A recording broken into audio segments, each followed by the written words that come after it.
नमस्कार श्रोते हो, मी रुपाली पुरळकर कथा वाचन या आपल्या यूट्यूब चॅनलवर तुम्हा सर्वांचं मनापासून स्वागत करते.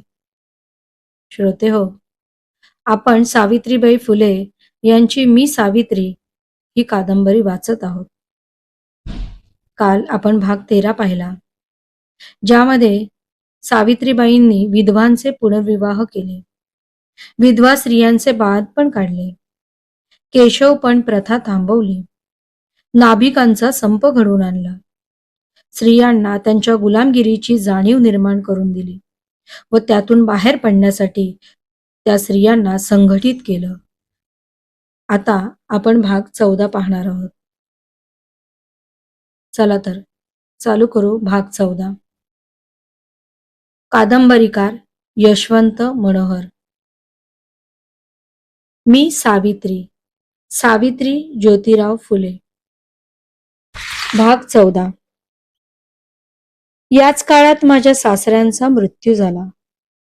ज्योतिरावांनी दुसरं लग्न करावं, आपल्याला नातू व्हावा हे त्यांचं स्वप्न होतं.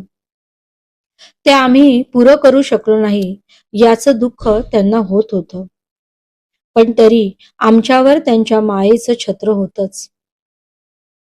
आम्ही त्यांना भेटायला गेलो. प्रकृती पार खालावली होती. माझे वडील, भाऊ सर्व त्यांना भेटायला आले होते आणि त्यांची प्राणज्योत मावळली. आम्ही नव्या पद्धतीनं त्यांचे अंत्यसंस्कार केले. कावळ्यांना पिंड देऊन मृतांना सद्गती मिळते यावर आमचा विश्वास नव्हता. आम्ही अनाथ अपंग लोकांना जेवण दिलं. गोरगरीब विद्यार्थ्यांना पुस्तकं वाटली. त्यांच्या उपयोगाच्या इतर वस्तू त्यांना दिल्या. गरिबांना जेवण दिलं. मला धार्मिक आंधळेपणा कधीच पटला नाही. आमच्या घरात एक छोटं वसतिगृह आम्ही सुरू केलं होतं. त्यात शिक्षणासाठी बाहेरगाववरून येणारी मुले राहत. त्या मुलांची सर्व काळजी मी घेत असे. मला या दीनदुबळ्या समाजातील मुलांसाठी कष्ट घेण्यात मोठा आनंद वाटे. भुकेलांना अन्न देण्यात फार आनंद वाटे. कोणाच्या अंगावरचं वस्त्र फाटलं असलं की मी घरातील लुगडं असो धोतर असो देऊन टाकत असे. मृत्यूनंतर सोबत काय न्यायचं आहे असं मला वाटे. आमच्या घरच्या हौदाची आठवण मला या क्षणी येत आहे. खूप बरं वाटतं. लोकांच्या उपयोगी पडण्याचं समाधान या क्षणी मला खूप हिंमत देत आहे. पेशव्यांनी पुण्यात ठिकठिकाणी हौद बांधले होते, पण महारा मांगांना या हौदावर पाणी भरता येत नसे. ऐन उन्हाळ्यात या लोकांनी पाण्यासाठी कोसच्या कोस भटकावं लागे. इतकं करूनही पाणी मिळतच असे असं नाही. त्यांचा विटाळ होण्याच्या भीतीनं त्यांना हौदाला स्पर्श करण्याची मनाई होती. तास तास त्यांना पाणी वाढा हो असं म्हणावं लागे. एखाद्या सवर्णाला दया आलीच तर तो थोडं पाणी त्याला दुरून वाढत असे. हे पाहून ऐकून मला अतोनात दुःख होई. पाणी ही निसर्गाची दौलत आहे. ते निसर्गाचं देणं, समुद्राचं आणि आकाशाचं देणं, ते धरतीच्या ममतेचं देणं. पाणी ही कोणाची खाजगी मालमत्ता नाही आणि निसर्गाच्या लेखी तर कोणी सवर्ण नाही आणि कोणी अवर्णही नाही. मग निसर्गाच्या या पाण्याला विटाळ होतो कसा? कोणाच्या तरी स्पर्शानं पाणी बाटतच कसं? माणसामध्ये एवढी दरी आणि एवढा भेदभाव निर्माण होतोच कसा? या सर्व प्रकारचा मोठा अमानवी होता.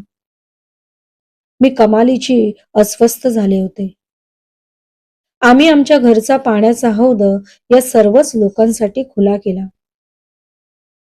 दुष्काळ मी खूप पाहिले. दुष्काळात लोकांचे मोठे हाल होत आणि खेड्यातील लोकांच्या आणि गरीब लोकांच्या वाहतातीला तर पारावाच नसतो. गोर गरीब लोक आपल्या पोराबाळांना घेऊन या दुष्काळामध्ये दशदिशा फिरत असत. हे हाडांचे सापळे अन्न अन्न करीत फिरता फिरता मरताना मी पाहिलं आहे. दुष्काळ मृत्यूंची गर्दी घेऊन येतो आणि वस्त्यांच्या वस्त्या ओस पाडतात. हे मी खूपदा पाहिलं आहे. पण हा अलीकडचा 1897चा दुष्काळ तर भयंकरच होता. दुष्काळाच्या आगीत लोक जळत होते. भुकेनं हाहाकार माजवला होता. दुष्काळ लोकांना आपल्या पोटात रिचवीत होता. अशा वेळी मूल्यांची कसोटी लागते. अशा वेळी नीतीची परीक्षा होते. माणुसकीचं अशा वेळी पार दिवाळं निघतं. लोकांनी आपली मुलं विकली, मुली विकल्या. पोटाच्या आगीत काय जळत नाही. काय वाटेल ते करून माणसं मरण चुकू पाहत होती. माणसं पोटामागं धावत होती. मरण माणसांचा पाठलाग करीत होती. त्यांचा फडशा पाडित होती. यावेळी असंच झालं होतं. या दुष्काळग्रस्तांसाठी आम्ही कंबर कसली. सरकारला या संदर्भात विनंती पत्र लिहिलं. आम्ही स्वतः दुष्काळाचा जोर असलेल्या भागातून फिरलो. सातारा मार्गावर धनकवडी येथे आम्ही आश्रम स्थापन केला. 2 ते 12 वर्षापर्यंतची मुलं तेथे जेवण घेत असत. हे काम मी 2 दिवसात सुरू केलं. मी स्वतःच या वसतिगृहाची व्यवस्था पाहिली. ज्योतिरावांनी सत्यशोधक समाजाची स्थापना केली. त्या निमित्तानंही मी खूप काम केलं. विवाह नव्या पद्धतीनं लावले. पुरोहिताला आम्ही पहिल्यांदा फाटा दिला. हुंडा घेण्याची पद्धती नाकारली. साध्या पद्धतीनं आणि कमी खर्चामध्ये आम्ही लग्न लावले. राधा आणि सीताराम आल्हाट यांचं लग्न मी लावून दिलं. त्याचा खर्चही मी केला. ही चळवळ नोंदणी विवाहासारखी होती. खूप पुरोहितांनी या विवाहाला विरोध केला. कारण त्यांचं उत्पन्न बुडत होतं. कोर्टापर्यंत प्रकरण गेलं. याच पद्धतीनं आम्ही यशवंत आणि ज्ञानोबा संसार यांची मुलगी राधा हा पहिला आंतरजातीय विवाह केला. धन्यवाद. श्रोते हो, आजचा भाग तुम्हाला कसा वाटला मला कमेंट करून नक्की सांगा. आणि तुम्ही जर माझ्या चॅनलवर नवीन असाल तर चॅनल सबस्क्राईब करायला विसरू नका व बाजूला दिलेलं बेल आयकॉन प्रेस करा, जेणेकरून नवीन नवीन व्हिडिओ सर्वात आधी तुम्हाला येतील.